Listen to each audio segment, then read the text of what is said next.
வணக்கம். 8ஆம் வகுப்பு இயற்கணித பாடப்பகுதி. ஒரு எளிமையான பாடப்பகுதி. தீர்வு செய்தல். ஒருபடி சமன்பாட்டில் அமைந்த கணக்குகள். அந்த கணக்குகளை நம்ம கொடுத்துருக்க வாக்கியங்களை பயன்படுத்தி, அதில் இருக்கக்கூடிய குறிப்புகளை பயன்படுத்தி சமன்பாடு உருவாக்கிட்டு அதன் அடிப்படையில் தீர்வு பெற வேண்டிய கணக்குகள். அந்த சமன்பாடை உருவாக்குறதுக்கு எளிமையான சில உட்கூறுகள் கொடுக்கப்பட்டிருக்கும். அதை நம்ம பயன்படுத்தி அந்த சமன்பாடை உருவாக்கணும். 2 எண்களின் கூடுதல் 36. 2 நம்பர் கண்டுபிடிக்க போகிறோம். அந்த 2 நம்பரையும் கூட்டி பார்த்தா 36ன்னு சொல்லியிருக்காங்க.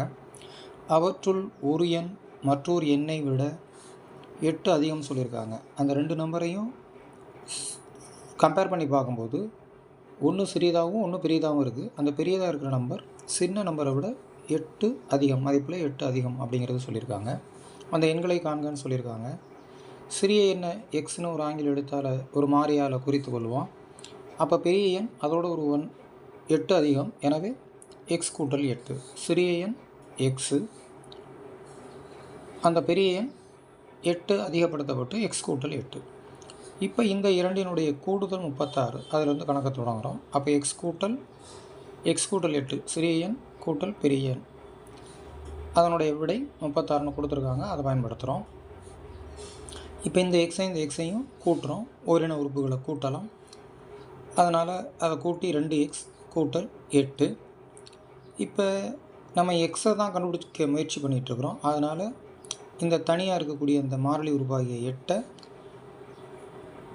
அடுத்த புறம் கொண்டு போகணும். இடப்புறத்துலேருந்து வலப்புறம் கொண்டு போகணும். அப்படி கொண்டு போகிற முறை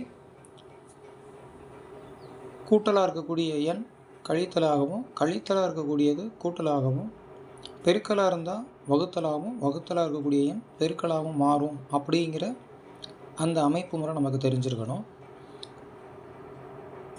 அப்போ இதில் அந்த 8 அப்படிங்கிறது இங்கே கூட்டல் தொடர்போடு இருக்குது. அப்போ அங்கே செல்லும்போது கழித்தல் தொடர்போட இடம் மாறும்.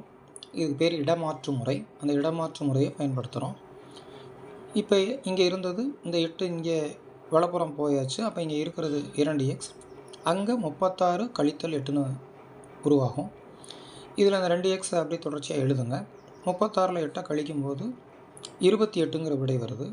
நமக்கு எக்ஸுங்கிற அமைப்புக்குள்ளே விடையை கொண்டு வரணும். அப்போ இந்த 2ம் எக்ஸும் என்ன கணித தொடர்பில் இருக்குன்னு பார்த்தா பெருக்கலாக இருக்குன்னு அர்த்தம். ஒரு எண் ஒரு ஆங்கில எழுத்து பக்கத்தில் எழுதப்பட்டிருந்தால் இடையில் எந்த விதமான கூட்டல் கழித்தல் இல்லாமல் இருந்தால் அது பெருக்கல்னு அர்த்தம். அப்போ அந்த பெருக்கலாக இருக்கிற அந்த 2 வகுத்தலாக கொண்டு வந்துடணும். இதுவும் இடமாற்று முறையை பயன்படுத்தின விதியில் இடமாறுகிறது. எனவே 28க்கு கீழே இந்த 2 வகுத்தலாக கொண்டு வந்துடுங்க. அப்போ எக்ஸ் சமம் 28/2. இந்த 2 அடித்து கொடுத்துட்டிங்கன்னா, அதாவது வகுத்து நீக்கினீங்கன்னா, பொதுக்காரணி வகுத்து நீக்கினீங்கன்னா 1 2 4 2 8 14 2 28ங்கிற அந்த பெருக்கல் வாய்ப்பாடு மூலமாக இந்த 28 சுருக்கி எக்ஸ் சமம் 14ன்னு கொண்டு வர்றோம். அப்போ இந்த 14ங்கிற விட கிடச்சிருக்கு. அதாவது எக்ஸ் யார்? எக்ஸ் என்பது சிறிய எண். அப்போ நமக்கு அந்த 2 எண்களில் ஒரு எண் கிடச்சாச்சு, அது சிறிய எண் கிடச்சாச்சு. எக்ஸ் சமம் 14. இதிலிருந்து அந்த பெரிய எண்ணை கொண்டு போகிறதுக்கு கிடச்சிருக்கிற அந்த எக்ஸோட மதிப்போட ஒரு 8 அதிகப்படுத்தணும், கூட்டணும். அப்போ 14ஓட 8 கூட்டப்படும் போது 22. அப்போ சிறிய எண் 14, பெரிய எண் 22, அந்த 2 பேர். இந்த 2 பேரையும் கண்டுபிடிச்சது சரியா அப்படிங்கிறத இங்கே செக் பண்ணி பார்த்துடலாம். அதான் சரிபார்த்தல் முறை. சரிபார்த்தல் அப்படிங்கிறது என்னென்னா, அந்த கண்டிஷன் என்ன கொடுக்கப்பட்டிருக்கிற அந்த நிபந்தனை என்ன அப்படி பார்த்தீங்கன்னா, அந்த 2ஐயும் கூட்டினா 36 வரணும். அப்போ கண்டுபிடிச்சிருக்க அந்த 14ஐயும் 22ஐயும் கூட்டி பார்த்தீங்கன்னா 2 4 6 1 2 3 36 சரியாக வருகிறது.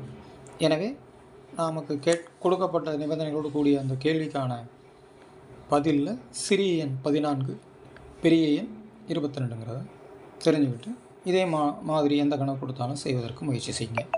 வாழ்த்துகள்.